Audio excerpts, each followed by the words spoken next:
Hey, Dr. Drake here. If your child struggles every year around the 4th of July, I want you to know something right away. You are not imagining it. A lot of parents notice that their child seems to be completely different around big holidays. They may get more emotional, more hyperactive, more aggressive, or more easily overwhelmed. They may have a full meltdown during fireworks, or they may hold it together during the event and then completely fall apart afterward. And while it is easy to blame one thing like fireworks or sugar, what is usually happening is that a lot of different stressors are stacking up on the nervous system all at one time. The 4th of July is the perfect example. You have loud fireworks, bright lights, parades, large crowds. Add in late nights, disrupted routines, more sugar, and a lot of brightly colored foods and drinks that often contain artificial dyes like red 40, etc., etc. For some kids, that is exciting and fun. For other kids, it is way too much. And the difference often comes down to regulation. See, the nervous system is designed to take in information from the world around us and help the body respond appropriately. Sounds, lights, smells, fatigue, and even what we eat all have to be processed through the nervous system. Even the fighter jets flying in the background.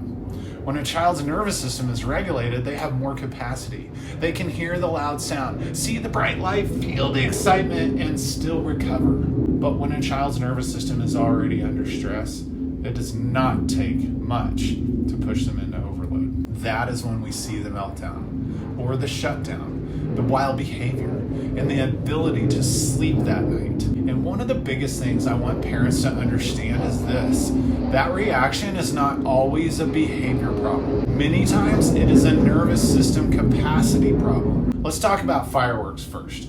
Fireworks are loud and sudden and unpredictable. For a child who is sensitive to sound or struggles with sensory processing, the nervous system may interpret those booms as a threat. So instead of enjoying the fireworks, their body goes into fight or flight. That can look like screaming, running away, covering their ears, or becoming angry and aggressive. Then we add the food side. A lot of classic 4th of July foods are loaded with artificial dyes. Red popsicles, sports drinks, candies, cupcakes. They are everywhere. And research has connected synthetic food dyes with behavior and attention changes in some children. Now, does every child react the same way? No. But if your child is already sensitive, dysregulated, or struggling with focus, emotion, digestion, or sensory processing, food dyes add another layer of stress to the system that's already working hard. That is why one child can eat the red popsicle and be fine, while another child eats the same thing and spirals out of control. It's not about willpower. It's not about parenting. It's about how well that child's nervous system can process, adapt, and recover. So, what can parents do? First, reduce the load where you can. You don't have to make the holiday boring, come on. But you can read labels. Avoid the biggest dye offenders. Bring dye-free treats. Make sure your child has protein and water. And avoid letting the whole day become a giant sugar crash waiting to happen. Second, prepare for the sensory input. Talk to your child before the event. Let them know what to expect. Tell them fireworks are loud. Tell them there may be crowds. Give them permission to take breaks. Bring noise-reducing headphones, sunglasses, bring familiar snacks, and something comforting from home. Third, watch for early warning signs. A lot of kids show signs before they fully melt down. They may start covering their ears, getting overly wild, becoming rigid, becoming unusually quiet, or reacting strongly to small things. Those are clues that the nervous system is getting close to its capacity. Fourth, protect recovery. If you know your child is going to stay up late, try to make the rest of the day calmer. Build in a quiet cool down afterward. Keep the next morning slower if possible. A dysregulated nervous system often needs more recovery time. Now, those tips are helpful. They can make a big difference. But here's the part I do not want parents to miss. If your child struggles with every loud event, every busy moment, every busy environment, every change in routine, the goal should not be only to avoid triggers forever, but at some point we want to ask, why is their nervous system so reactive in the first place?